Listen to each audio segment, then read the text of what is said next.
Hello viewers, আসসালামু আলাইকুম। Welcome back to my channel Muktaj kitchen. আজকের রেসিপির আয়োজনে রয়েছে ঘরে থাকা সাধারণ কিছু মশলা দিয়ে কিভাবে খুবই মজার ও সুস্বাদু করে ব্রয়লার মুরগি রান্না করা যায়, সেই রেসিপিটি আজকে আমি আপনাদের সাথে শেয়ার করব। এটা রান্না করতে খুবই কম সময় আর অল্প মশলা লাগে, কিন্তু স্বাদে ঘ্রাণে মুখে লেগে থাকার মতো অসাধারণ স্বাদ হয়। তো বন্ধুরা, আশা করছি আপনাদের কাছে খুব ভালো লাগবে আমার আজকের এই সহজ রেসিপিটি। তাহলে চলুন রেসিপিটি দেখে নিই। প্রথমে এখানে আমি 700 গ্রাম ব্রয়লার মুরগির সলিড মাংস নিয়েছি। পা, পাখনা, চামড়া এগুলো আমি বাদ দিয়ে এই সলিড ফ্রেশ মাংসটাই আমি নিয়েছি রান্না করার জন্য। এগুলো আমি ধুয়ে পরিষ্কার করে নিয়েছি, তারপর আমি পানিটা ছেঁকে নিয়েছি। এই মাংসগুলোকে এখন আমি ম্যারিনেশন করে নেব। সেই জন্য প্রথমে দিয়ে দিচ্ছি আমি সামান্য মরিচের গুঁড়া, এখন দিচ্ছি সামান্য আমি হলুদের গুঁড়া, এখন দিচ্ছি সামান্য আমি জিরার গুঁড়া, দিচ্ছি স্বাদ মতো লবণ, এখন দিচ্ছি আমি 2 টেবিল চামচ সয়াবিন তেল। এবার সমস্ত মশলার উপকরণগুলো আমি হাত দিয়ে ভালো করে মেখে নিব। সমস্ত মশলার উপকরণগুলো আমি মাংসের সাথে ভালো করে মেখে নিয়ে এটা 20 মিনিটের জন্য রেস্টে রেখে দিব। এবার ছোট্ট একটি বাটিতে আমি নিয়েছি হাফ চামচ হলুদের গুঁড়া, নিচে আমি হাফ চামচের চেয়ে একটু বেশি মরিচের গুঁড়া, এখন নিচে হাফ চামচ ধনিয়ার গুঁড়া। এবার এই সব মশলার উপকরণগুলো ভালো করে আমি পানি দিয়ে মিশিয়ে নেব। এভাবে মশলা মিক্স করে পানি দিয়ে গুলিয়ে রাখলে বাটা মশলার একটা স্বাদ ও ঘ্রাণ পাওয়া যায়, আর খেতেও খুব ভালো লাগে। এবার চুলায় একটা ফ্রাই প্যান বসিয়ে আমি হাফ কাপ তেল দিয়ে দিচ্ছি। তেলটা গরম হলে আগ থেকে ম্যারিনেশন করা মাংসের পিসগুলো আমি একে একে দিয়ে দিব। এবার চুলার আঁচটা হাইতে রেখে মাংসগুলো হালকা করে ভেজে নেব।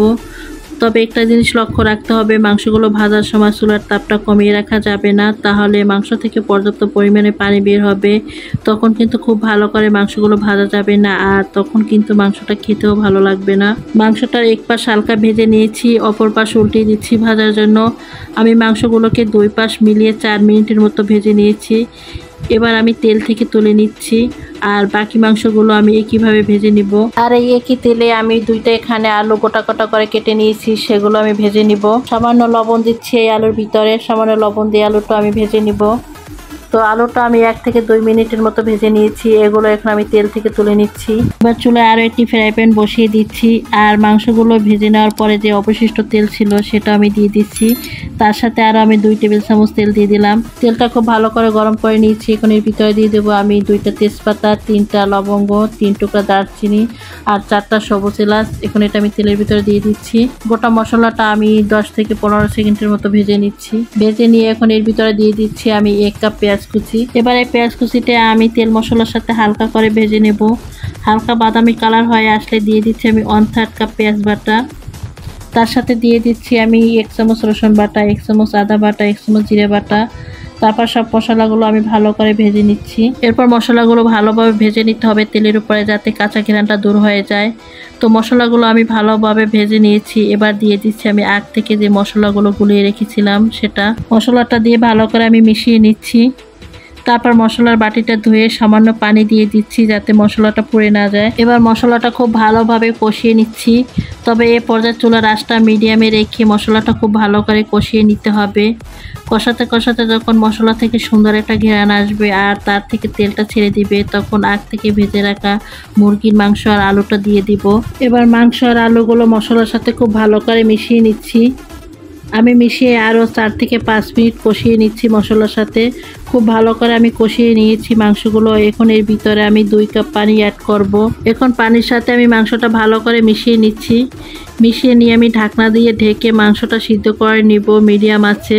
8 মিনিট পরে আমি ঢাকনাটা তুলে একবার মাংসটা নাড়াচাড়া করে দিচ্ছি। তো মাংসটা কিন্তু সিদ্ধ হতে বেশি একটা সময় লাগবে না, কারণ এটা যেহেতু আগেই তেলের উপরে ভেজে নিয়েছি। তো এখন নাড়াচাড়া করে দিয়ে আবার আমি ঢাকনা দিয়ে ঢেকে 8 থেকে 10 মিনিটের জন্য এটা রান্না করে নিব। 10 মিনিট পরে আমি ঢাকনাটা তুলে নিচ্ছি। এ পর্যায়ে মাংসটা আর আলুটা খুবই সুন্দরভাবে সিদ্ধ হয়ে গেছে। এবার এটা আমি চুলা থেকে তুলে নিচ্ছি। তুলে নেওয়ার আগে আমি সামান্য ভাজা জিরার গুঁড়া দিয়ে দিচ্ছি।